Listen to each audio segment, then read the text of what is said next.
Ce recours du consortium de réalisation se base sur un article du Code civil. Concrètement, la Cour d'appel de Paris va devoir prouver qu'il y a eu fraude dans l'arbitrage.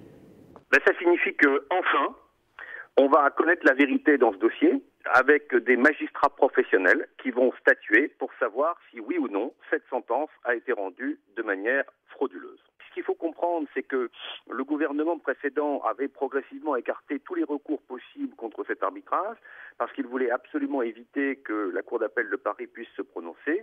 Mais le recours en révision qui est intenté aujourd'hui est un recours auquel on ne peut pas renoncer. Ce recours explore notamment les relations avérées entre Pierre Estoupe, le rédacteur principal de la sentence, et maître Maurice Lantourne, l'avocat de Bernard Tapie.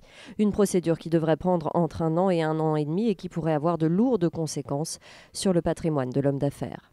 C'est automatique, lorsqu'une décision de justice est annulée, on revient à la situation d'avant la décision de justice et donc les sommes perçues du fait de cette sentence arbitrale devront être restituées.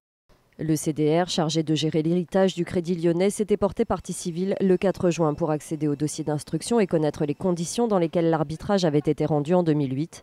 Le recours en révision est une procédure rarissime.